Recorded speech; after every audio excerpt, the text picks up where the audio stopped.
વધી ગયો, કારણ કે ધરવા પણ ન રહે તો ઉદયમાં આવવાનું છે સ્વીકાર.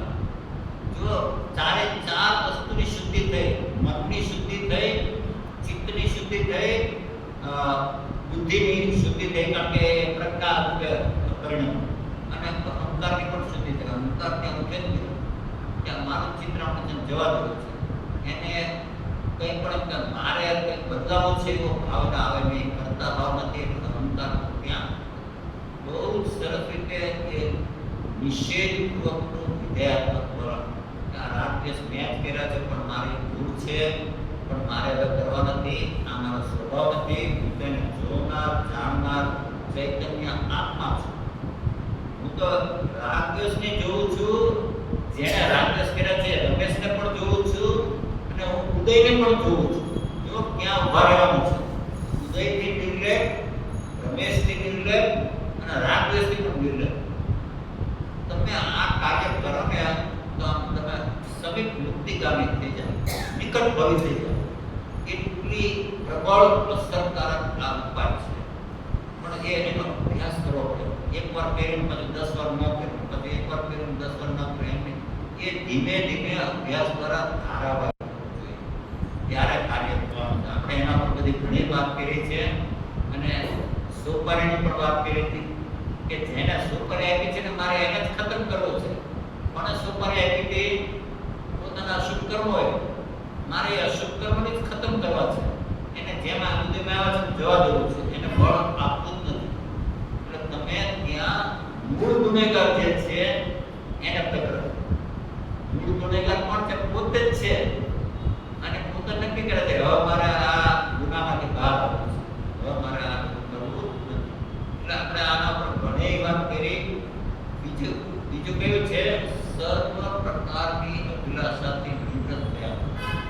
આ પણ પ્રકૃતિ એટલી સરસ સમજાય છે કે ઈચ્છા માત્ર ભાવિ સંસારનું નિર્માણ કરે છે.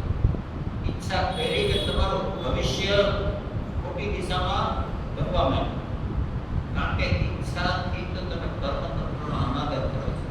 કર્મતંત્ર કહે છે તારે ઈચ્છા કરવાની જરૂર નથી, તારા કર્મના ઉદય પ્રમાણે હું તને આપવાનું જ છું.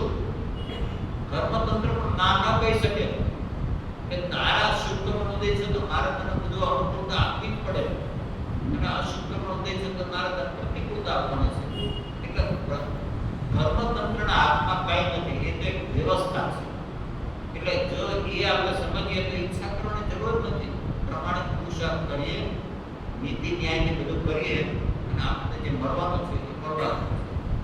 પણ જોઈએ તો શું કેવી રીતે સમજાવ્યું છે કે મારું પ્રારબ્ધ એ ઉપાદાન છે, અને વર્તમાનમાં જે હું થોડો પુરુષાર્થ કરું ને એ નિમિત્ત છે.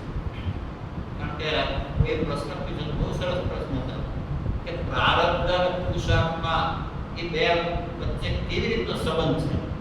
અને ઉપર જવાબ આપ્યો, પુરુષાર્થ કર્યા વિના પ્રારબ્ધની આપણને ખબર પડે નહીં. કારણ કે મારા નસીબમાં હશે એ થશે એમ કરીને બેસી રહો તો એ પ્રારબ્ધ પણ ખરેખર ઉડી જાય, અથવા તો એનો ફળ જે પડવું છે એના કરતાં ઘણું ઓછું પડે. બે મિત્રો હતા, અને કેવી વિચિત્રતા કે એક મિત્ર તરત જ સજ્જન, કદી કોઈનું કંઈ ખરાબ નહોતું કર્યું, અને બીજો મિત્ર હતો ને એને કોઈ દિવસ કોઈનું સારું નહોતું કર્યું, ખરાબમાં ખરાબ દુર્જન, પણ ગુરુના કોઈ ઋણાનો બંધા છે એ બંને મિત્ર હતા. અને યોગાનું એવું બેઠું કે એના ગુરુ, સજ્જન માણસના ગુરુ બીજા ગામમાં આવે, અને વચ્ચેનાનું જંગલ હતું. તો એને એના મિત્રને કીધું મને ત્યાં મારા મિત્રને મારા ગુરુના દર્શન માટે જવું છે. મિત્ર તો ભલે મિત્રતા તો બહુ સારી હતી.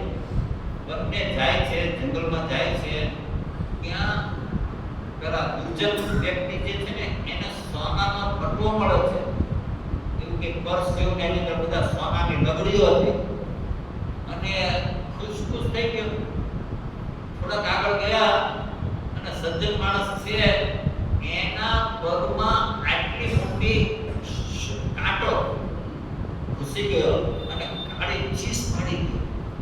આમ પગ મૂકો સીધો અંદર રાખી, અને એ વિચાર જ ગયો કે મેં મારી જિંદગીની અંદર કોઈનું ખરાબ કર્યું નથી, અને અને મને આ કાંટો વાગે છે, અને આ મારો મિત્ર કે જેને જિંદગીની અંદર કોઈનું કંઈ સારું કર્યું તો નથી પણ સારું વિચારે નથી કર્યું, અને આ એને સોનું મળે છે. અને એક વાર તો એની શ્રદ્ધા ડગી ગઈ, પણ જો એની શ્રદ્ધા પાકી હતી કે મારા ગુરુ છે ને જ્ઞાની છે, હું એમને પૂછીશ અને એ એનું નિરાકરણ કરશે. ગુરુ તો પારગામી હતા, જાણતા હતા, એટલે આપણે પૂછ્યું અને કીધું કે મિત્ર, પૂર્વ ભવની અંદર તે ઘણા દુષ્કાર્યો કરેલા અને એને લઈને તમને ફાંસીની સજા થવાની હતી આ ભવની અંદર. એના બદલે તે આટલા બધા સજ્જન કાર્ય કર્યા, સત્કાર્ય કર્યા, તો એ સજા ઘટીને બસ તને કાંટો વાગ્યો એટલી સજા થઈ. અને તારો મિત્ર તું જેમ અંદર સજ્જન છે એમ બે ભોપાએ બહુ સીધો હતો, એટલે સત્કાર્ય કરતો હતો, અને આ ભોપાએ રાજા બનવાનો હતો.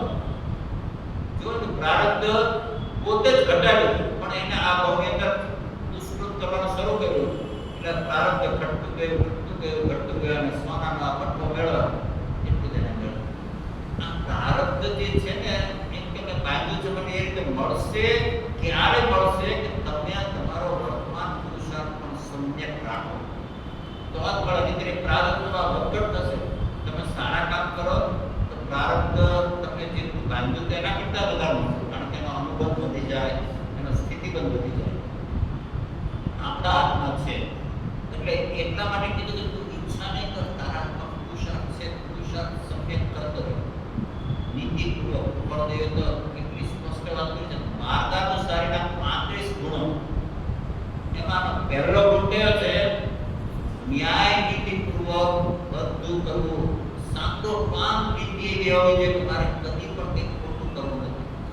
પણ આ કાળ એવો આવ્યો છે ને કે આમ તો કરવું પડે. અત્યારે બહુ ખરાબ સમય આવ્યો છે. સીધી આંગળીએ ઘી ના નીકળે. અત્યારે તો બોલે ના બોર વેચાય છે, ગળિયાના 2 ભાગ છે, અને આપણે ઘોડા એવા રહીએ તો બધા ભોગવી જાય, બધા મૂર્ખ બનાવે.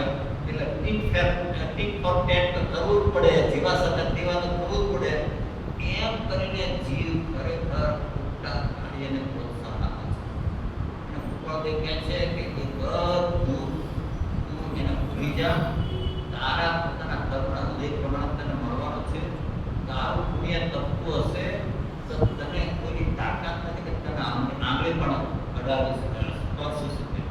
અને તારું પુણ્ય કાચું હશે તો સાવ મકોડી પહેરવાન જેવો, જે મકોડીને મારતો હોય એ ગામમાં પહેરવાનને આવીને ત્યાં થપ્પડ મારી જાય અને તમે કઈ ના કરી શકો. આ જો સિદ્ધાંત બરાબર બેસી જાય ને તો કોઈ ઈચ્છા કરવાની જરૂર નથી. બસ મારા હાથમાં પુરુષાર્થ છે, પુરુષાર્થ કરતો રહો, અને મને જે પ્રારબ્ધ હશે મળવાનું છે તો જ આ કાર્ય થશે. એટલા માટે પડે કીધું બધી અભિલાષાની નિવૃત્તિ કરો. તને મળવાનું છે, તે જે કંઈ કર્યું છે એ પ્રમાણે તને મળવાનું છે. તને શ્રદ્ધા નથી એટલે તું હજી આમ થાય તો સારું, મને મેનેજર તરીકે મારી પોઝિશન પ્રમોશન મળે તો સારું, મારે તરફથી થાય કંપનીમાં વાઇસ પ્રેસિડેન્ટ બને તો સારું. અરે તું પ્રમાણિક પુરુષાર્થ કર અને તરત જ જે વાઇસ પ્રેસિડેન્ટ હોય એનાથી તું છાનો નહીં રહે. તારું કાર્ય તરત જ બધું દેખાશે અને તરત જ તને તારી ઈચ્છા નહીં હોય તો તને ઉપર લાવશે. મારા પોતાની સગી ભત્રી છે, મોટા ભાઈની દીકરી મોના, જે અમદાવાદની અંદર એ આઈસીએસ ઓફિસર ને અત્યારે પછી ઘણી આગળ વધેલી છે. એ બધું કાર્ય એટલું સરસ રીતે કરે. મોદીએ દિલ્હીમાં હતા અને આપણી જાપાનની જે બુલેટ ટ્રેનનો મલ્ટી-બિલિયન ડોલર પ્રોજેક્ટ છે એના માટે કોઈને મોકલવાના હતા, અને ભૂપેન્દ્રભાઈ ફોન કરીને કહે છે કે મને મોનાને મોકલી આપો. અને મોનાએ એના માટે એપ્લાય નહોતું કર્યું, એને તો ખબર નહોતી. અને મોના ત્યાં જાપાનમાં ગઈ, તો મલ્ટી-બિલિયન ડોલર્સનો પ્રોજેક્ટ ઉપર આખું સુપરવિઝન કરતી હતી. 3 વર્ષ ત્યાં રહી. આપણું કાર્ય જો સરસ રીતે કરતા હોય ને તો મોદીને ખ્યાલમાં હતો, જ્યારે ચીફ મિનિસ્ટર હતા ત્યારે એ નીચે જે કામ કરતા હતા અને ખબર છે કે એ પ્રમાણિત છે, બધું જેમ છે એમ જ કરશે. પણ જીવને હંમેશા એમ થાય કે હું જરા વધારે કંઈક કરું તો મને થોડું વધારે મળે, અને એને લઈને ઈચ્છા કરે છે અને એને લઈને જે હેરાન થાય છે. આ મેલ ઉદ્ધતા છે એને લઈને જીવને અવતા દેખાવાના ભાવ થાય છે. થોડુંક જરા સમાજમાં પાંચમાં પૂજાવું છે, મારું જરા વર્ચસ્વ રહેવું જોઈએ, મારું કંઈક વજન પડવું જોઈએ. કારણ કે બધા કહે છે નાણા વિનાનો નાથ્યો નાણે નાથા લાવ. જ્યારે પૈસા ન હોય ત્યારે નાથ્યો કોઈને બોલાવે પણ નહીં. અને જેવા પૈસા થાય કે નાથાલાલ શેઠ આવો, શેઠ બની જાય. અને નાથાલાલ શેઠ તો બધા સમજુ હતા એટલે એ આમ ધીમેથી બોલે, હા તમારી હું કહી દઈશ. એટલે કોઈ એક ભાઈ બરાબર સાંભળ્યું કે ભાઈ તમે આ કંઈક બોલો છો ત્યારે બધા તમને સલામ મારે છે, તમને ત્યારે તમે પછી કે હું કહી દઈશ. તો કહે છે કે આ બધા મને સલામ નથી મારતા, મારા પૈસાને સલામ મારે છે. એટલે હું મારી તિજોરીમાં જઈને એને કહી દઈશ કે તમને બધા સલામ કરનારા બધા મળ્યા હતા અને તમને સલામ કરી છે. કોઈ મને સલામ કરતા આ આખી સંસારની રચના એવી જ છે કે તું ઊંડા દેખાવાનો ભાવ નહીં કર, ઊંડા બનવાનો ભાવ કર અને તું નહીં ઈચ્છે એવું બધું તારા જીવનમાં બનતું જશે. ઉપરદેવને કેટલી અદ્ભુત વાત કરી છે. અનંત કાળ ઊંડા દેખાવાનો ભાવ કર્યો, અનંત કાળ. અને આમ કેવું થાય છે કે આટલું બધું અનંત કાળ કર્યું છે, ઊંડા દેખાવાનો ભાવ કર્યા છે, તો હવે એમાં નીકળવામાં બહુ તકલીફ. ના ઉપરદેવ એમ કીધું માત્ર એક ભાવ ઊંડું બનવામાં તું ગાળીશ તો અનંત ભાવનું સાટું પડી જશે. આ શું બતાવે છે? વર્તમાન પુરુષાર્થની બલિહારી. તારો વર્તમાન પુરુષાર્થ છે એ અનંત કાળના બધા ખોટી વસ્તુને સબળી કરીને તને માર્ગ ઉપર લાવી દેશે. એવું નથી કે તે અનંત કાળ ખોટું કરે છે કે અનંત કાળ લાગશે. એક જ ભાવ ઉપરદેવ કે એની અંદર શંકા ન કરે, એક જ ભાવ ઊંડું બનવામાં પુરુષાર્થ કરીશ અનંત ભાવ સ્વાદ છોડી જશે. અને એ જ વાત અહીંયા કરે છે. બોલો, ઈચ્છાને મારી જેને જેને ઈચ્છાને ગૌણ કરીને બધા નીકળી ગયા. પ્રસન્નજીની ઈચ્છા શું હતી? મુનિ તરીકે મારા દીકરાનું રાજ્ય બચાવ એ એમની ઈચ્છા હતી. એટલે મનોમન લડતા હતા. પણ જેવું એમને ખ્યાલ આવ્યો પાછા કરી ગયા કે મારે એ મૂકે એને બચાવી શકે એવું નથી, એના નસીબમાં હશે તો રહેશે, નહીં હોય તો નહીં રહે. બધા પાઉસ મંત્રીઓને બોલાવીને સોંપી દીધું છે અને એમને જે કંઈ યોગ્ય હશે બધું કરશે. ઈચ્છાનું શમન કર્યું તો એ પામી ગયા. આ ઈચ્છાનું શમન જે કરે છે ને, ઇલાયચી કુમારે ઈચ્છાનું શમન કર્યું. નટડીને મેળવી છે, કોઈ પણ ભોગ મેળવી છે, ભલે રાજાને ગમે તેમ ખુશ કરવા છે, આપે એ બધી ઈચ્છા હતી. અને જેવી સાચી સમજણ આવી અને નટડીના વિચાર પણ કરવાનું મૂકી દીધું. જેણે જેણે ઈચ્છાનું શમન કર્યું છે એનો અવિનાશી કલ્યાણ થાય. ઈચ્છા કરવાથી તો આપણને જે મળવાનું હોય ને એ પણ ઓછું થશે. કારણ કે આપણે અવળો ઉદ્ધમ પુરુષાર્થ કરીએ છીએ. આ બધું આપણે સવાર વાત કરી હતી. શું આપણે ઈચ્છાને મારવા માટે શું કરવાની જરૂર છે? ચાલશે, ફાવશે, ભાવશે, ગમશે, જે થાય એનો સ્વીકાર. જે આવું રાખે ને એ જીવ તો સમ્યક તો સમૃદ્ધ થઈ જાય. અને એના ઉપર જ આપણે ભાર મૂકવાનો છે. એની પણ આપણે વાત કરી હતી. આપણે 5 મિનિટના બધા 20 મિનિટ જેવી થઈ. આ ત્રીજો અગત્યનું છે. આટલા કાળ સુધી જે કર્યું તે બધાથી નિવૃત્ત થવું. બળદેવ કહે છે, શું કહે છે? આટલા કાળ સુધી એટલે અનાદિથી આજ સુધી ત્યાં જે કર્યું છે એ બધાથી તો નિવૃત્ત થા. એ બધું કરતા અટક, એ કરતા હવે અટકો. અને શા માટે? લોજિક વાપરો કે મેં અત્યાર સુધી જે કંઈ કર્યું છે ને એની અંદર કંઈક ગડબડ હશે, નહીં તો હું સીધે સેના ઉપર હતો. એટલે અત્યાર સુધી મેં જે કર્યું છે એ સાચું નહોતું, એટલા માટે અનંતવાર બધી ક્રિયા કરી, અનંતવાર બધું કર્યું, તેમ છતાં પણ મને પ્રાપ્તિ થઈ નહીં. એ જ બતાવે છે કે તું જે કરતો હતો એ અટકી જાય કરવામાં, અને જે કરવા જેવું હોય તું કર. તો આપણે શું કર્યું છે અત્યાર સુધી?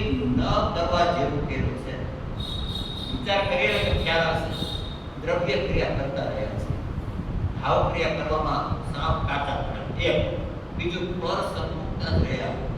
બહારમાં સુખ દેખાય છે, આ મળે તો હું સુખી થયો, આમ થાય તો સુખી થયો, અને મને કોઈ સારી છોકરી મળે તો હું સુખી થયો. અરે પણ તને સારી છોકરી મળશે તે જીવન કર્યા છે ને, એવી તને ભટકવાની છે, મળવાની છે. તારે એના માટે રાડારાડી કરવાની, માળા ફેરવાની કે કંઈ જરૂર નથી. પ્રમાણિકપણે તને તારા જીવનમાં જે કંઈ બધું હશે એ મળશે. આપણે 5 ઇન્દ્રિયના વિષયોમાં રખડપટ્ટી કરી છે, પણ જે કંઈ કર્યું છે હવે કરતા આપણે. એટલે આપણે વિચાર કરો કે આપણે શું કર્યું છે. અસત પ્રસંગનો બધા દીકરા પરણી ગયા, બધાને બરાબર સેટ કરી દીધા. પાછા દીકરાના ઘરે દીકરા આવ્યા હોય, પાછા આપણા દીકરાના ઘરે દીકરો આવ્યો હોય, પછી એની પાર્ટીમાં જવું છે, એની વેડિંગમાં જવું છે, એના બધા રિસેપ્શનમાં જવું છે. શા માટે? બહારમાં તો એમ કે અમારે સંબંધ સાચવવા પડે ને, પણ હકીકતમાં તો એ બધામાં સરસ મજાનું બધું ખાવા પીવાનું હોય, 3-4 જાતના ફૂડ હોય, બધા જુદા જુદા સ્ટોલ હોય, આમ દેખાડો કરવો હોય, તૈયાર થઈને જવું હોય. આ બધા સૂટ લીધા છે, બધી મોંઘી મોંઘી સાડીઓ લીધી છે, બધા ડ્રેસ લીધા છે. પછી ક્યારે પહેરશું? એ તો આવા પ્રસંગમાં જ પહેરવાનો, પણ નહીં તો ક્લોઝેટમાં ટીકાતા રહે અને આપણે તો પાછા ચાલ્યા જઈએ. અને પછી કોણ વાપરે? પુત્ર બધું વાપરે કે ચાલો તમે નથી વાપરો તો હું વાપરું. જીવ અસત્સંગમાં અને અસત પ્રસંગની અંદર જ કરતા પણ કીધું છે એ જ્યાં સુધી તું બંધ નહીં કરે ત્યાં સુધી આત્મવિચારની અવકાશમાં રહેશે નહીં. એટલે આપણે એ જ બધું કરતા છે. આપણે આપણી મનની કલ્પના ચાલ્યા છે. ગુરુ મેળા, કેટલી વાર ગુરુ મેળા? બોલો, 1 વાર કે 2 વાર મેળા? કેટલી વાર મેળા? અનંત વાર મેળા. અને તેમ છતાંય કલ્યાણ ન થયું. શા માટે ન થયું? મારી મનની કલ્પના ચાલે. ગુરુ કહે છે કે જ્ઞાની કહે છે નહીં, પણ હું જાણું છું, મને ખબર છે, મને બધું આવડે છે. અને પાછા દોડ આવવાની તો એમ વિચાર કરે કે હું જાણું છું, અત્યારે હું બધું ભોગવી દઉં અને પછી યોગ્ય સમયે એનો યોગ્ય સમય આવે જ નહીં. પણ તે તો ત્યાં સુધી કીધું છે કે એવો વિચાર આવે તો સમજજે કે ગમાવી દેવાની વાત છે. હું અત્યારે ભોગવી લઉં અને પછી યોગ્ય સમયે છોડી દઈશ, એ આપણને પોતાને છેતરવાની ક્રિયા છે. બોલો, કોણે એવું કર્યું? એ તો પછી ઠેકાણા લાવ્યા રહની એમને એટલો બધો રાગ હતો રાજુલ પ્રત્યે કે જેવું નેમનાથ ભગવાને દીક્ષા લીધી તો રહનીએ રાજુલ પાસેથી માગણી કરી હતી કે હવે નેમનાથ તો ગયા તો કે આપણે બંને એમને ખુશીને ના પાડી કે ભાઈ હું તો બીજા કોઈ ઉપર પુરુષનો વિચાર પણ કરીશ નહીં. અને યુગે રહનીએ દીક્ષા લીધી અને રાજુલ દેવીએ દીક્ષા લીધી. અને વાર્તા તો બધા જાણે છે કદાચ. અને વરસાદ જોરદાર આવતો હતો અને ગુફાની અંદર રહનેની પોતે સાધના કરતા હતા અને રાજુલ દેવી ત્યાંથી વિહાર કરતા જતા હતા. પછી બહુ વરસાદ આવ્યો, પકડી ગયા તો કે આ ગુફામાં હું જરાક રોકાઈ ગયો અને આ બધા કપડાં જરા ભીના છે એને સૂકા કરું અને પછી વરસાદ બંધ રહે ત્યાર પછી હું જઈશ. અને અંદર ગયા તો અંદર તો એકદમ અંધારું. આપણે પ્રકાશમાંથી જ્યારે અંધકારમાં જઈએ ને ત્યારે પહેલા તો આપણને થોડા સમય માટે તો બ્લાઇન્ડ થઈ આપણે કઈ દેખાય. પણ રહની તો ત્યાં ઘણા વખતથી હતા એટલે એમને તો સ્પષ્ટપણે દેખાયું કે રાજુલ દેવીએ કપડા કાઢ્યા, નવસ્ત્ર થયા, બધા ટીંગાડ્યા અને એમનો પાછો રાગ ચાલ્યું. રાજુલ દેવીના નવસ્ત્ર જોયું અને એમને પછી કીધું રાજુલ એને ટીકેલો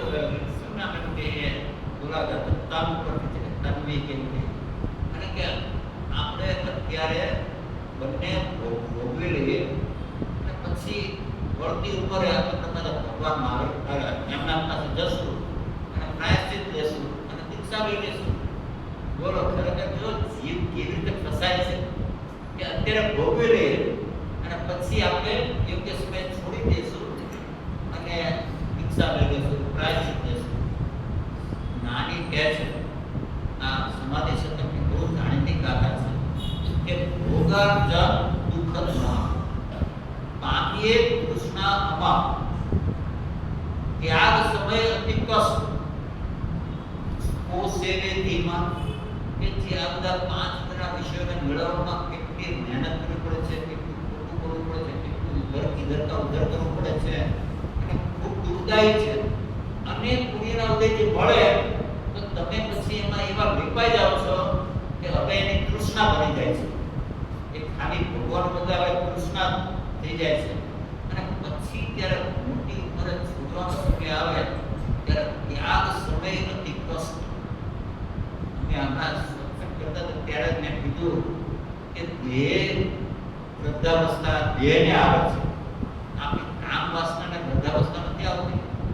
એટલે જે જીવે ઇન્દ્રિયનો સંયમ ન કર્યો હોય એની વૃદ્ધાવસ્થા અત્યંત દયાજનક હોય છે. કારણ કે ભોગવવાની ઈચ્છા હજી ગઈ નથી, કામ ભોગવવાની ઈચ્છા એવી ને એવી રહી છે, એ યુવાન જ રહી છે, એ વૃદ્ધાવસ્થામાં નથી ગઈ. અને હવે ઇન્દ્રિયો ભોગવી શકે એવી હાલતમાં નથી. એટલે અંદરમાં ભોગવવાની ઈચ્છા હોય અને તેમ છતાં તે કરી ન શકે. અને એને તો પછી આત્મવિચાર તો જવા દો, પણ શુભ ક્રિયામાં પણ એનું મન લાગે અને એવા ખોટા વિચારોની અંદર જ રહે. એટલે વૃદ્ધાવસ્થામાં ધર્મ કરવો હોય અને એ ઉત્તમનો ઉત્તમ કાળ છે વૃદ્ધાવસ્થા. કારણ કે આપણી સાથે અનુભવ છે. પણ કોના માટે? કે જેણે કંઈક અંશે સત્સંગ કર્યો હોય, સાધના કરી હોય, થોડો ઇન્દ્રિય સંયમ કેળવ્યો હોય, એ વ્યક્તિ માટે ધર્મ કરવાનો ઉત્તમ કાળ તો હોય યંગસ્ટર્સ કરતા પણ વધારે તો એ વૃદ્ધાવસ્થા છે. કારણ કે અનુભવ છે. હવે બધું સ્પષ્ટ દેખાય છે કે મારા દીકરામાં પડોશીના દીકરામાં હવે કંઈ ફેર નથી લાગતો. પહેલા તો બહુ લાગતો હતો ને હવે તો ખ્યાલ આવે બધા પોતપોતાના છે અને થોડો ઘણો વિનય કરે, આપણને સાચવે, પણ બધા પોતાના હરિયાના પ્રવાહના ક્રમમાં છે. બધા એકવાર પોતાનું સર્કલ ઊભું થાય. અમે 5 ભાઈઓ હતા ને 2 બહેનો હતા ને જ્યારે કોઈના લગ્ન નહોતા થયા ત્યારે એકબીજા માટે મરી પડતા હતા. સાથે કાલા બોલીએ, અંતકડી રમીએ, બધું કરીએ. કારણ કે હજી કોઈના જીવનમાં બીજી વ્યક્તિ આવી નથી. જેવી બીજી વ્યક્તિ જીવનમાં આવે અને તમારું પોતાનું સર્કલ ઊભું થાય ત્યારે પછી જે આપણું ખંખા ફેમિલી, મોટું જે બ્રહ્દ ફેમિલી હોય ને, એ સર્કલ પ્રાયોરિટી ઘટતી છે. અને પોતાનું સર્કલ, પોતાની પત્ની, પોતાના બાળકો, પોતાના પૈસા એની પ્રાયોરિટી આવે. આ તો સનાતન નિયમ છે. આમાં એવું નથી. એટલે કારણ કે તમે જેની સાથે રહેવાના છો, રહો છો, પત્ની સાથે, બાળકો સાથે, તમે એના જ વિચાર પહેલા આવે. જ્યારે નહોતા ત્યારે આપણને માતા પિતાના વિચાર આવે, ભાઈઓના વિચાર આવે. પણ એકવાર પોતાનું સર્કલ ઊભું થાય ખરેખર ત્યાં આખી વાત બદલાય છે. એટલે શું કીધું છે કે જે નહીં કરવા જેવું છે ને એ તું પહેલા બંધ કર, પછી જે કરવા જેવું છે ને એનો તને વિચાર આવશે. પણ જ્યાં સુધી ત્યાંમાંથી બહાર નહીં નીકળે ત્યાં સુધી તારું કાર્ય કર્તવ્ય ફરજ પણ આપણે કેવી રીતે કરીએ છીએ? મોહ દયા પણ એ લખે છે નિર્લેપ ભાવે તારા કર્તવ્ય ફરજ કર, છૂટવાના ભાવે તારા કર્તવ્ય ફરજ બજાવ. આ બધું આપણે ખોટું નિવૃત્તિના લક્ષ વિના બધી ક્રિયા કરી છે. લક્ષ વિનાના બાણ બની ગયા છે. ઉલટું આપણને નુકસાન કરે છે. અને ઉપર દેખાય છે કે બધું અત્યાર સુધી કર્યું છે એના પર તો મીંડું. લગ્ન સ્વામી કહેતા હતા કે ત્યાં જે કંઈ કર્યું છે ને એના પર દાણ મીંડું. અને ઉપરથી શું કીધું તું? એના પર ચોકડીનો સામાન્ય ચોકડી પણ કીધું. મીંડું જે છે એમાં આપણે વાણિયા કામ કરીને એકડો કરી નાખીએ તરત. એટલે કે તું એવી ભૂલ ન કરે કે મીંડો પર પછી ચોકડી તાણ. ખરેખર સમજતા હતા કે ગમે તેમ કારણ પછી કહે કે ના ના હું તો બધી ક્રિયા કરું છું ને હું તો મારું કરું છું ને એમ કરીને પછી મીંડામાંથી આમ કરીને એને એકડો કરી નાખે. અને એટલા માટે જ ચોકડી પણ કહે છે. એટલે ઉપજે મોહ વિકલ્પથી સમસ્ત આ સંસાર. બસ મોહ વિકલ્પ કર્યા છે એ કરતા આગળ. એટલે તને ખ્યાલ આવશે કે અંતર્મુખ ભોગતા ભૂલે ભૂતા. પણ જ્યાં સુધી હજી તારો ભયભૂતતા છે અને ત્યાં પત્નીમાં, બાળકોમાં, પદમાં, પ્રતિષ્ઠામાં, લક્ષ્મીમાં, અધિકારમાં સુખ દેખાય છે ત્યાં સુધી અંતર્મુખ અવલોકન કરવાનું જ નથી. એટલા માટે મેં કીધું કે તે અત્યાર સુધી જે કર્યું છે એનું લિસ્ટ બનાવ અને પછી ટીક માર્ક કરતો જાય કે હવે આ મારે ઓછું કરવું છે, હવે મારે આ ઓછું કરવું છે. તમે જોશો તો બધાના કેટલા કપડાં ટીંગાતા હશે અને એમાંથી 80% જેટલા કપડાં તો તમે ક્યારેક છેલ્લે પહેર્યા હશે એ પણ તમને યાદ નહીં હોય અને તેમ છતાં એના કાઢી નાખવાનો ભાવ થતો નથી. એ જ બતાવે છે કે આપણને જે હર વસ્તુની લુપ્તતા પ્રવૃત્તા એ એવી એટલી બધી છે કે કામ આવશે. બોલો નવું બ્લેન્ડર સેલમાં આવ્યું અને તરત લઈ આવે પણ આરામ છે કે જૂનું બ્લેન્ડર કાઢી નાખો ના ઘરમાં મૂકો ક્યારેક કામ આવશે અને 5 વર્ષ સુધી ત્યાં પડ્યું હોય ને તમારે એક વાર પણ વાપરવું ન હોય. બોલો શા માટે ત્યાં રાખ્યું છે? છોડવાનો ભાવ નથી, ક્યારેક કામ આવશે. એટલે કહેવત એનો કહેવી છે ને, કઈ કહેવત? સંગ્રહેલો સાપ તો ક્યારેક કામમાં આવશે. બોલો વિચાર કરો. અને કૃપાદેવ કહે છે કે સંગ્રહેલો સાપ ઉભરાને તારા અવચેતન મનમાં રાખે છે અને એ તને સમયે સમયે ધમકે છે. એટલે બધું કરતા તું એટલે તારું કામ કરવાનું છે. અંતર સંસારના નિર્માણને અટકાવો. કયો સંસાર મુખ્ય છે? જો 2 સંસાર છે. એક બાહ્ય સંસાર, ઘર, પત્ની, બાળકો, સમાજ, બધું જે છે બાહ્ય સંસાર. પણ એ સંસાર મુખ્ય નથી. અંતર પરિણતિમાં આપણે જે એ સંસાર મુખ્યનું એકત્વ, મમત્વ, કર્તૃત્વ અને ભોક્તૃત્વ એ સંસાર મુખ્ય છે. એ સંસાર આપણે પોતે ઉભો કર્યો છે. ત્યાં કર્મતંત્રની સત્તા ચાલતી નથી. તમે એને એકત્વને છોડવું હોય તો તમે ગમે ત્યારે છોડી શકો છો. એવું નથી કે અમુક કર્મનો ઉદય થાય તો જ છોડી શકો, નહીં ના છોડી શકો. એ અંતરની અંદર જે આપણે સંસાર ઉભો કર્યો છે એ જ આપણો પોતાના ભ્રાંતિથી કલ્પનાથી ઉભો કરેલો સંસાર છે. અને એના કારણે એ બાહ્ય સંસારના નિમિત્તે એકત્વ, મમત્વ, કર્તૃત્વ કર્યા કરે છે. જો તમે એકત્વ, મમત્વને બધું છોડો તો બાહ્ય સંસાર ધીમે ધીમે વિલીન થતો જશે. કારણ કે બાહ્ય સંસાર શેના કારણે મળે છે? આ અંદરમાં જે બધું પેલું છે એના કારણે મળે છે. હવે એ લોકો મારે એકત્વ નથી કરવું, કર્તૃત્વ નથી કરવું, મમત્વ નથી કરવું, તો તમે એવા કર્મ બાંધો કે હવે તમે મોક્ષ માર્ગની અંદર આગળ વધો એવી અનુકૂળતા મળે અને આ સંસાર ધીમે ધીમે વિલીન થતો. એટલે બહારનો સંસાર એ અંદરના સંસારની છાયા છે. એટલે જો એ તમે અંદરના સંસારને વિલીન કરો તો છાયા પણ જતી રહે. સૂર્યનો અસ્ત થાય તો પડછાયા પડવાની તો શક્યતા ક્યાં રહે છે? એવી રીતે આપણે અંદરના સંસારને વિલીન કરવાનો છે ને એના માટે આત્મા બધું કરતા અટક. કારણ કે તમે અહંકાર આવે છે, મારા કારણે છે, મેં બધું કર્યું છે, મારા કારણે મેં આખો સંસાર ઉભો કર્યો છે અને એને લઈને એ સંસાર લીધો છે. એટલે ત્રીજું પણ એટલું જ અગત્યનું છે કે ગમે તેમ કરીને જે વસ્તુ ન કરવા જેવી હોય ને એને છોડી દેવી. 4 વિકથા. બોલો 4 વિકથામાં શું મળે છે? કાંઈ જ મળતું નથી. સ્ત્રી કથા, ભક્ત કથા, દેશ કથા, રાજ કથા.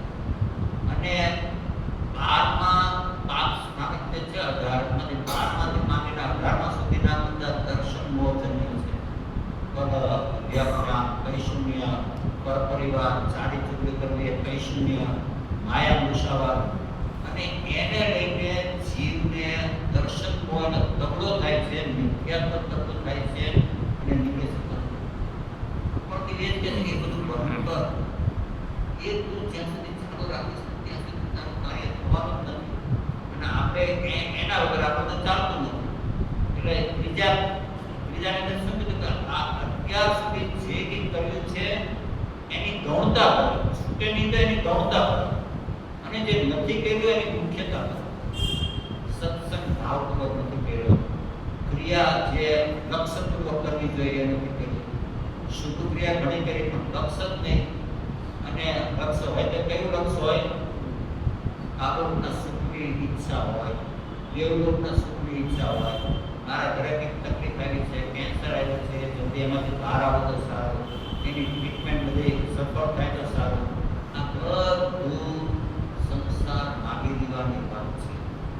અને એનું ફળ, એની સજા ઘણી મોટી છે. કારણ કે આપણે ધર્મને ધંધો કરે.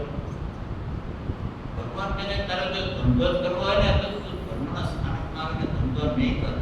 તું બહાર જઈને તારા બીજા બે ધંધા ભેગા તો બે બધું કર, પણ ધર્મના સ્થાનકમાં તો તું ધર્મ જ કર. અને આ તો ધર્મના સ્થાનકમાં આવીને જ ધંધો કરીએ છીએ. ઉપરથી એક જગ્યાએ બહુ સરસ કીધું છે, સંસારની એવી કોઈ ક્રિયા નથી કે જેનાથી અનંતનું બંધીનો ધંધો થાય. બહુ બધું કોઈની સાથે જ્યારે બોલવાનું થયું, પત્નીની સાથે સાથે બોલવાનું થયું, દીકરાએ નહીં કરવાનું થયું, એ બધાથી બંધ પડશે, પણ અનંતનું બંધીનો બંધ નહીં પડે. એ ક્યારે પડે છે? ધર્મના સ્થાનકમાં આવીને ધર્મની અવહેલના કરીએ, ગુરુ હોય એને આપણે સદગુરુ માનીએ, સદગુરુ હોય એની ઉપેક્ષા કરીને એને આપણે અહીંયાથી મને માળ મળવાનો નથી. ધર્મનો અનાદર, તત્વત્રયનો અનાદર એ અનંતનો બંધીનો પ્રકાર છે. અને આપણે મોટા ભાગે એવું જ કરતા હોય છે કે ધર્મને ધંધો બનાવી દઈએ છીએ. અમે આ ઈદરમાં ગયા અને તમે કીધું તો અહીંથી વાત કરી અહીંયા કે સાંકર ત્યાં બેસવા ગયા હતા ત્યાં એક પેલી પૂજાની એક નાની બુકલેટ હોય ને એની અંદર પહેલા ખાના ઉપર કે તમે નિશી બોલીને અંદર જાઓ તો 5 ઉપવાસ મૂકો. તમે વ્યવહારમાં દાખલ થતા પહેલા પાછા નિશી બોલો તો 25 ઉપવાસ મૂકો. તમે ક્રોધ આવે એવું હોય ને તમે ક્રોધ ન કરો 6 મહિનાના ઉપવાસ મૂકો. હવે જીવની દ્રષ્ટિ આના ઉપર રહે છે અને એ ભેગું જે ખોટું છે એમ કહેવાનો અર્થ નથી, પણ ક્રોધ આવે એવો ઉદય હોય ત્યારે તું ખમી ખુદે સમજણપૂર્વક તો એ ફાયદો તમે કીધો છે બરાબર છે, પણ તમે એનું દમન કરી નાખો કે ભાઈ આવું મેં વાંચ્યું છે ને એટલે મારે હમણાં કસાય નથી કરવું અને તમે એમ માનો મેં દમન કર્યું કસાયને ચીકી લીધું પણ તમે એનું દમન કર્યું અને એ દમન તો પાછું ફરીથી ઉછળશે ત્યારે તો આપણે શક્તિની બહાર રહેશે. એટલે એ બધું જે લખ્યું છે એની પાછળ ભાવ જે છે ને એ આપણે નથી પકડતા, પણ શબ્દો પકડીએ છીએ. નવાણુંની જાત્રા કરે છે એટલે મારી 3 ભાવની અંદર મોક્ષ. પછી ભલે મેં દોડાદોડી કરીને એક દિવસમાં 3 ઉપર ચડવું ઉતરવું બધું કરું, પણ એનાથી કલ્યાણ થાય નહીં. પણ આપણને એ જ દ્રષ્ટિમાં આવે છે શા માટે? સંસારમાં હજી એને રહેવું છે, સંસારનું સુખ એને ગમે છે, એની ભાગમ છે, એને દેવલોકનું સુખ ગમે છે અને એને લઈને જે રખડે છે. એટલે આ અત્યાર સુધી જે કર્યું છે આપણે વિચાર કરો રાત્રે સુખી વખતે કે મેં ખોટા વિચારો કર્યા છે, એ કરવાના વિચાર કર્યા છે, એ બધું બંધ કરીને સર્વથા સુખી થાઓ, બધાનું કલ્યાણ થાઓ, સર્વાત્મા સમદ્રષ્ટિ દો, એવા ભાવ કરીએ અને આપણું કલ્યાણ ન થાય એવું બને નહીં. નાનીઓ કઈ કઈને થાય છે પણ આપણે બીજા બધા વિચારો કરીએ છીએ. ચોથું છે એ થોડું સમજવા જેવું છે. તમે પરિપૂર્ણ સુખી છો એમ માનો. આખો દ્રવ્યાદિઓ મૂકી દીધો છે. અત્યારે તમારી અવસ્થામાં ભલે રાગ દ્વેષ હોય, ક્રોધમાન માયા કશાય ભાવ હોય, બધું હોય, પણ તું પોતે પરિપૂર્ણ સુખી છું એમ માન. અને કૃપાળદેવ કહે છે કે એમાં કંઈક ખોટું કહે છે ને ખાલી બનાવવાની વાત કરે છે નહીં કે ભાઈ મારી અવસ્થામાં બધું કચરો પડ્યો છે, રાગ દ્વેષ છે, કશાય છે અને કઈ રીતે હું પરિપૂર્ણ સુખી છું. જો કૃપાળદેવ લખે છે એટલે વિચાર કરો કે આ વાત સાચી છે તો કયા અપેક્ષાએ લખેલું છે?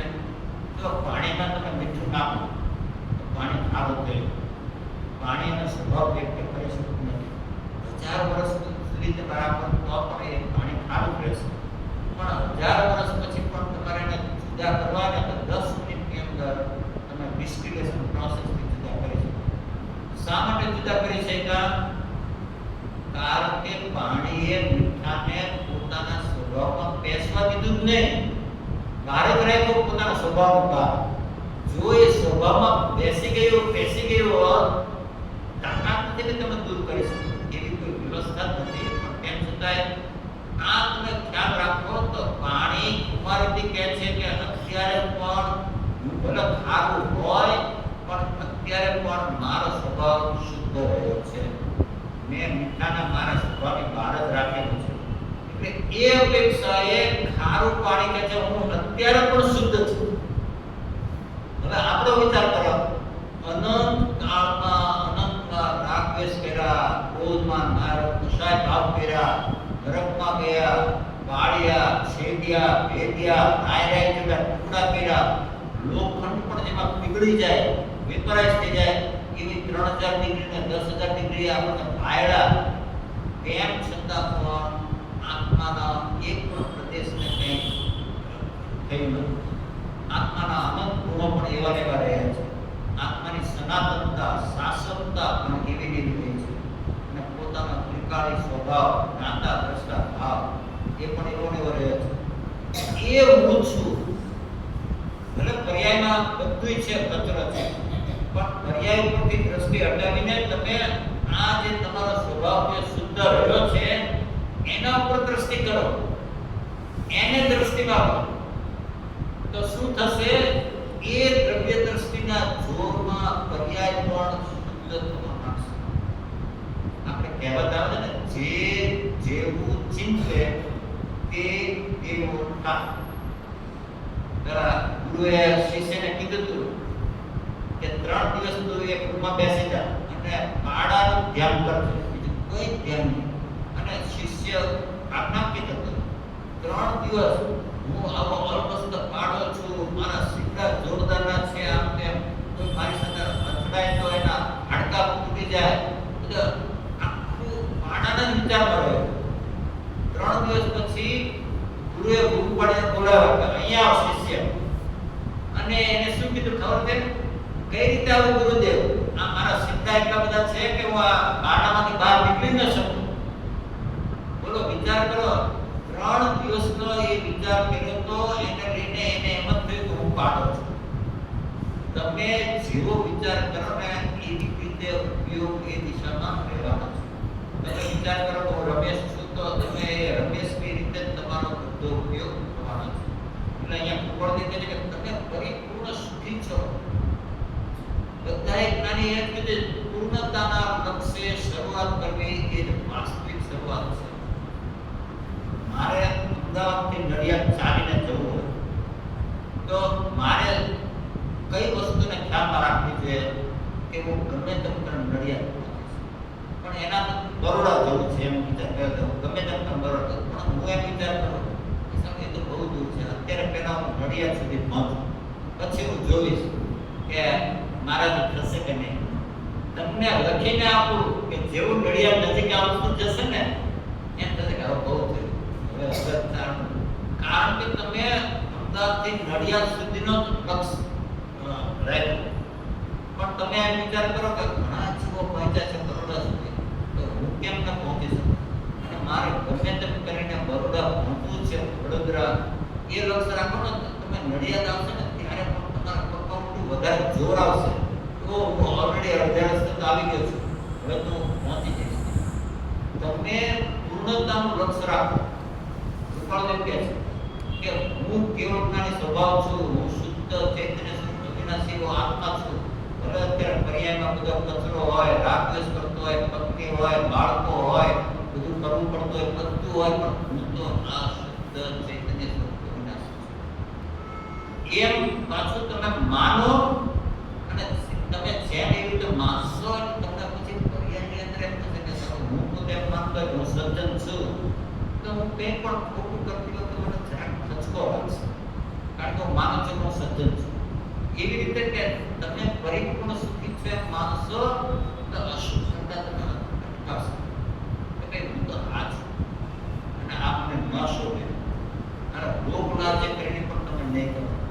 અને ઉપરથી કહે બાકીના પ્રાણીઓને અનુકંપા કરો. જો આ સાચી અનુકંપા છે કે તમે દ્રવ્ય દ્રષ્ટિ કરો, એને લઈને તમારો માર્ગ મોકળો થતો જશે, પર્યાયની શુદ્ધતા થતી જશે, મલિનતા દૂર થતી જશે. અને જે જીવો હજી પર્યાયમાં રાચે છે એમની અનુકંપા કરો કે આ જીવો પણ ક્યારે દ્રવ્ય દ્રષ્ટિને ભંગ કરીને એ પણ આ માટે આગળ. કેટલી સરસ કૃપાળુએ વાત કરી છે, એના પર જેટલો વિચાર કરીએ ને એટલો ઓછો છે. સ્વનો અધ્યાય, સ્વાધ્યાય, હું પોતે પરિપૂર્ણ સુખી છું એનો તમે સ્વાધ્યાય કરો. તમને તમારી પોતાની દયા આવી, સ્વદયા આવી. કઈ રીતે સ્વદયા આવી? કે આ બધું તમે અનંતકાળથી કર્યું છે, કારણ કે પર્યાયમાં હતો. તો આ જ આખી તમારી અંતરની પરિણતિમાં પલટો આવે છે અને તમને તમારી પોતાની દયા આવે કે હું પર્યાયમાં શા માટે આવું બધું કરું છું, હું તો આ છું, શા માટે પર્યાયમાં નહીં કરવા જેવું આ જો ને અત્યાર સુધી જે નહીં કરવા જેવું કર્યું છે એનાથી નિવૃત્ત થાઓ.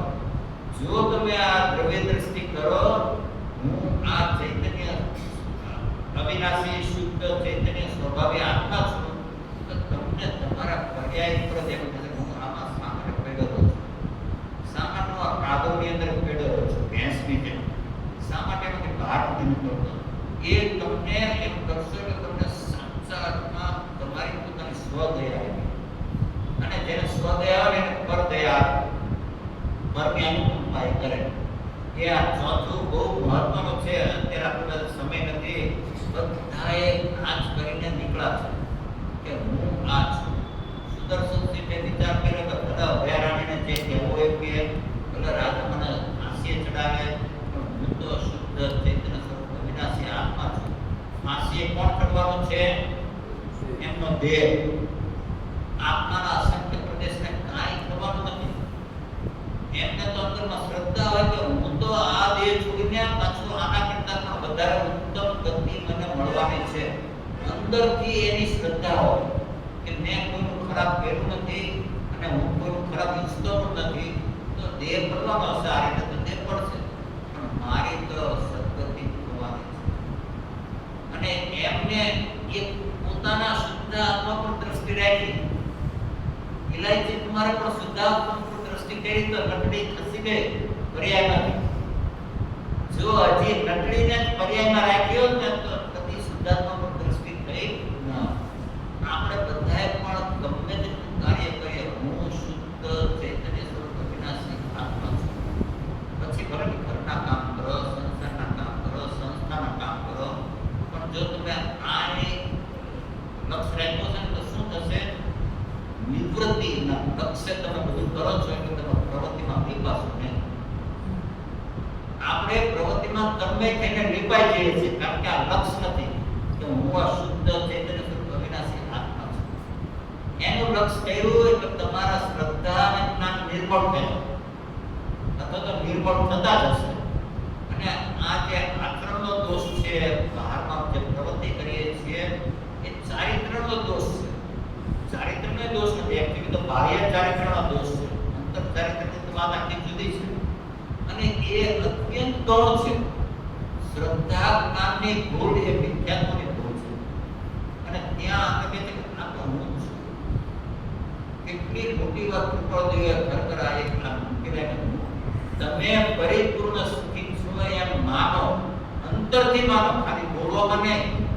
અને તમે બીજા બધાના પ્રાણીને અનુકંપા કરો, તમારા પોતાની પર્યાયની અનુકંપા કરો. હું શા માટે આવા કચરામાં આ ગંદકીમાં પડ્યો રહ્યો છું? શા માટે હું ભૂંડની દશાની જેમ ઉતરડામાં પડ્યો રહ્યો છું? હું તો આ છું. અને તમને તેમ થશે કે હવે મારે આમાંથી નીકળવું છે. જો આનું લક્ષ્ય હશે તો છેલ્લું સમય કાલે લેશે, પણ જો કોઈ એક સત્પુરુષને શોધો. કૃપાળદેવ કહે છે અને શું કરવાનું? એના ગમે તેવા વચનમાં શ્રદ્ધા. અને આ પ્રશ્ન ત્યાં કોબામાં પૂછ્યો તો અને મને પૂછવામાં આવ્યું કે એમના વાંચ્યું હતું પણ યાદ નતો હતો કે કયા પત્રમાં છે. એટલે મને કે ગમે તેવા વચન સાવ ખોટું કંઈ કીધું હોય તો પણ એમાં શ્રદ્ધા રાખવાની. જો જીવ આવા ભૌતિક ધરાવે છે, નાની હોય ને એ કદી પણ તમને એવા વચન ન કહે જે સિદ્ધાંતથી વિરુદ્ધ હોય અને એ કહે તો એ જ્ઞાની ન હોય. એટલે જ્યારે એમ કહે કે તેના ગમે તેવા વચનમાં પણ શ્રદ્ધા રાખો, એનો અર્થ એવો થયો કે આપણી શ્રદ્ધા, પ્રેમ, અર્પણતા એવા હોવા જોઈએ કે એ રાત કે તો રાત, દિવસ કે તો દિવસ. પહેલા મેં કીધું કે આવ્યો તો ઘર બપોરે ગુરુને મળવા અને ગુરુએ એની સામે જોયું, થોડા શાંત રહ્યા, પછી કીધું કેવી અમાસની અંધારી રાત છે. અને આ શિષ્ય કહે કે હું આ કઈ સાચા ગુરુ પાસે આવ્યો છું કે શું છે? આવો બપોરનો સમય સૂર્ય ધોમ કરતો તપે છે અને કહે છે કેવી અમાસની અંધારી રાત છે. જો શા માટે એવું બોલ્યા? શિષ્યને કહે છે કે તારા માટે અત્યારે અમાસની અંધારી રાત છે, તું અજ્ઞાન અંધકારમાં પડ્યો છે, અને એ ન સમજે ને એમ માને કે આમાં કે મારું કલ્યાણ થાય તો તેને એમ કરે જો પાછો જતો રહે કલ્યાણ ક્યારે ન થાય. હંમેશા જ્ઞાનીના કહેવાની પાછળ હંમેશા એનો મર્મ પકડવાનો હોય. એ આપણને કહે છે કે પાછો ફરતો શા માટે કહે છે એ સમજવાનું. એ સુફી સંત રાજા એવા શિષ્ય બનવા માટે અને બોલો શું કામ આપ્યું ખબર છે? આખા આશ્રમનો ઝાડુ પોતા કરવાનું, વાળવાનું બધું કામ આપ્યું. શા માટે? કે તમે અહંકારનું એટલું સેવન કરીને આવ્યા છો. રાજા તમારી સત્તા તમારી સામે કોઈ બોલે નહીં આપે, અને એ અહંકારને તોડવા માટે એમને ખરેખર આવું કામ આપ્યું. પણ એ પાત્રજી હતા, બહુ શાંતિ પ્રેમથી કર્યું. 10 વર્ષ પછી પાછા ગયા ત્યારે ગુરુએ કીધું કે હવે તમારા આશ્રમમાં રહેવાની જરૂર નથી, તમે પામી ગયા છો, હવે તમે તમારું તો કલ્યાણ કર્યું છે, હવે બીજાનું પણ કલ્યાણ. અહંકારને તોડવા માટે જ્ઞાની આવું કંઈક પણ કામ આપે કે જે આપણને ન ગમે, એની પાછળ પણ ગુરુનો અત્યંત પવિત્ર આશય હોય છે કે મારે મારા શિષ્યને કોઈ પણ ભોગે બહાર લાવવાનો છે. સૌભાગ્યભાઈનું તો દ્રષ્ટાંત એટલું જાણીતું છે કે કેટલી ખરાબ રીતે મારણી કરતા હતા, અને ન્યાયપત્રમાં તો પડે એવો ટૂંકો આપ્યો છે કે હવે પછી તમે આમને આવું લખતા નહીં, આવું સ્પષ્ટ લીધું. પણ તેમ છતાં એમને જવાબદારી હતી, મારા શિષ્ય છે, પાત્ર જીવ છે, અને બંને તમ કરીને એમને માર્ગ પર લાવ્યા અને સમ્યકની પ્રાપ્તિ કરી. આ ગુરુનું સાચું લક્ષણ. અને એવા કોઈ સત્પુરુષ મળે તો એને શોધીને તમે એને પૂરેપૂરા સમર્પિત થઈ જજો. તો આ જ કાર્ય થવાનું છે. એ આપણે આવતીકાલે થોડુંક એના પર વધારે વાત કરીને પછી એકાદો કોઈ નાનો પત્ર જે આપણે કાલે પૂરો કરી શકીએ. કારણ કે કાલનો સ્વાધ્યાય સાંજનો છેલ્લો સ્વાધ્યાય છે, એટલે આપણે કોઈ એકાદું પુષ્પમાળાનું વચન લઈને આપણે કોઈને પણ પ્રશ્ન હોય, ભલે 9 વાગ્યા હોય, પણ તેમ છતાંય રૂમમાં પ્રશ્ન હોય પૂછવા માટે આવું હોય તો આવી શકો છો. મંત્રે મંત્રો સ્મરણ કરતો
રાત્રે વ્યતિક્રમી